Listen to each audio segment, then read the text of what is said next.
Assalamualaikum warahmatullahi wabarakatuh. Alhamdulillahi rabbil alamin. Allahumma salli ala sayyidina Muhammad wa ala ali sayyidina Muhammad. Kali ini saya bagikan kisah nyata tentang pengusaha yang ma'rifatullah, pengusaha yang mengenal Allah, mengenal syariatnya, dan bagaimana cara mengamalkan di dalam kehidupannya. Pengusaha yang ma'rifat ini masih hidup sekarang ini, di era modern seperti sekarang ini. Saya ceritakan kepada Anda semua supaya memahami bagaimana perilaku ma'rifatullah di dalam menjalani kehidupan. Tidak hanya sebatas pengertian-pengertian teori-teori yang ma'rifat. Sebutlah namanya Fulan, bukan nama yang sebenarnya. Fulan ketika menjadi pengusaha interior, bergerak di bidang pelaksanaan, menata interior, mebel, furniture. Ketika beliau ini bekerja sama dengan tukang di kota Gresik, sedangkan Fulan ini kosnya di kota Surabaya di saat itu, akhirnya Allah uji di dalam Fulan itu menjalankan usahanya dengan keburukan dan kebaikan sebagaimana cobaan yang Allah firmankan di dalam surat Al-Anbiya ayat 35, bahwa manusia itu akan diuji dengan keburukan dan kebaikan sebagai cobaan. Maka tukang yang diberikan kepercayaan sama Fulan ini ternyata melanggar dari janjinya. Tidak tepat waktu, mundurnya sangat lama. Akhirnya Fulan sidak secara langsung tanpa pemberitahuan ke tempat tukang itu bekerja di gudang yang dia miliki. Ternyata tidak ada pekerja yang mengerjakan proyek yang diserahkan oleh si Fulan itu. Ternyata pekerjanya pulang kampung. Akhirnya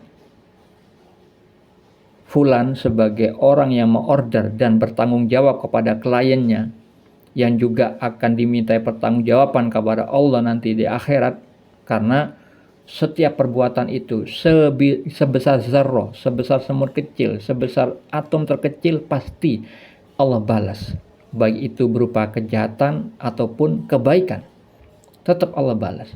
Maka Fulan tetap menjaga bagaimana tindak tanduk perilaku lahir dan batinnya ketika menerima amanah dari kliennya itu. Nah, ketika tukang tersebut melanggar dari janjinya, Fulan memberikan peringatan agar tukang tersebut memenuhi janjinya untuk menyelesaikan pekerjaannya. Tetapi di dalam kejadian itu, Fulan juga menyadari bahwa takdir Allah terhadap si Fulan itu juga pasti terkait dengan dosanya sendiri. Karena Fulan bukanlah Rasul Allah yang dimaksum dari dosa.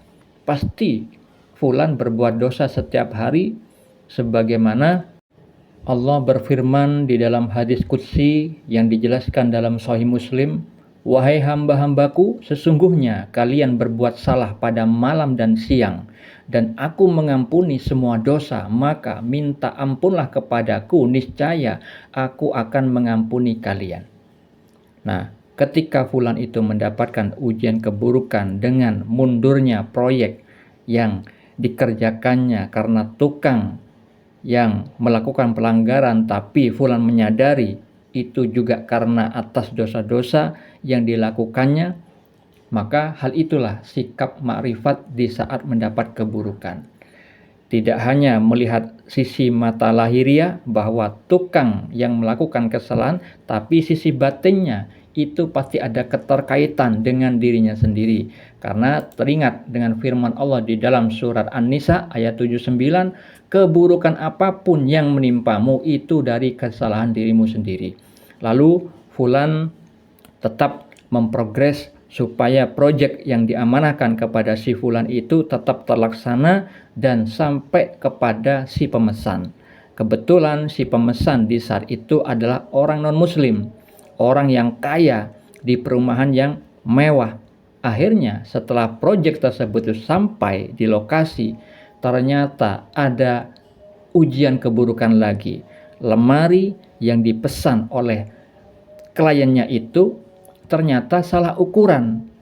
Tukang yang awalnya mengakui bahwa dirinya hebat ternyata tidak bisa mengcounter seperti apa yang akan terjadi nanti di lokasi. Dia tidak menyiapkan segala sesuatu yang menyebabkan adanya suatu kesalahan tersebut, sehingga lemari yang tidak bisa masuk ke sebuah kamar karena ukurannya besar melebihi ukuran pintu, akhirnya dibongkarlah lemari yang sudah jadi tersebut.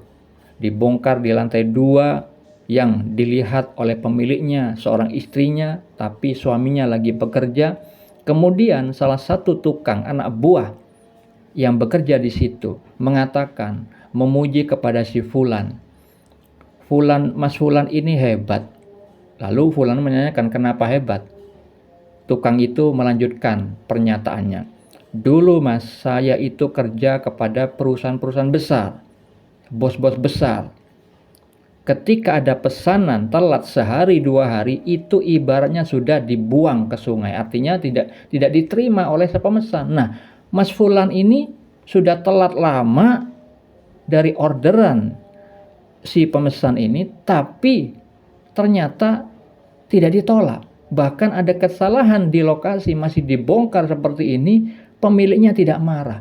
Dan memang benar, di dalam kejadian nyatanya itu, istri dari pemilik rumah itu ketika melihat pembongkaran itu tidak marah, tidak memperlihatkan wajah yang marah, melainkan tetap tersenyum. Dan kemudian ketika proses itu masih berjalan direvisi, si Fulan ini ketika mendapatkan pujian dari tukang tersebut bahwa Fulan itu dicatakan hebat, Fulan di dalam hatinya menyatakan itu sebenarnya Allah yang hebat. Allah lah yang hebat, yang menguasai manusia. Si pemesan-pemesan tadi itu makhluk Allah. Allah telah menguasai jiwa-jiwa si pemesan itu sehingga tidak marah. Dan Fulan juga tahu Fulan dibalas baik oleh Allah. Karena apa? Seringkali Fulan mendapati tukang-tukang yang salah di dalam mengerjakan itu, Fulan memakluminya. Artinya tidak meminta ganti karena tahu bahwa tukang-tukang itu rata-rata memang orang yang tidak punya, bukan orang kaya.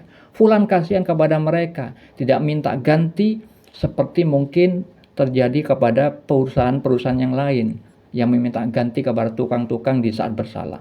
Fulan tidak melakukan itu. Akhirnya Allah membalasnya dengan kebaikan dengan adanya pemesan yang tidak marah ketika Fulan bersalah. Nah, kemudian setelah Fulan mengatakan begitu di dalam hatinya, ketika dipuji oleh tukang tapi dia mengembalikan pujian itu kepada Allah, Zat yang Maha Terpuji, terkait dengan makna kata Alhamdulillah, segala pujian hanya untuk Allah, bukan untuk manusia. Maka setelah Fulan mengembalikan pujian itu dinisbatkan kepada Allah yang Maha Terpuji, Fulan melanjutkan perjalanan kaki di dalam ruangan itu menuju kepada ruangan depan. Ternyata bos pemilik rumah itu, suaminya lagi ngobrol dengan kepala tukang, dan tiba-tiba saja orang non-muslim tersebut yang tidak akrab dengan si Fulan, tidak mengetahui spiritual si Fulan, menunjuk dengan tangannya dengan mengatakan, ini orang bertakwa. Ya. Heran, Fulan heran. Orang ini tidak kenal dekat, tidak tahu tentang spiritualnya kesehariannya. Tiba-tiba orang yang memesan mebel kepada dirinya itu, yang telat sudah lama, tapi memuji Fulan dengan mengatakan, ini orang bertakwa. Bayangkan, hal yang aneh bukan? Nah, itulah perbuatan Allah terhadap manusia-manusia manapun bisa dikuasai Allah. Allah memuji melalui manusia-manusia yang lain. Karena apa? Fulan telah memuji Allah di dalam hatinya, tidak menisbatkan pujian yang dilakukan oleh tukang itu bahwa itu adalah milik Allah. Pujian itu semuanya milik Allah. Nah, seperti itulah ya saudara-saudariku. kisah makrifat kepada Allah secara lahir dan batin ketika mendapat ujian kebaikan dan keburukan. Semoga bermanfaat. Assalamualaikum.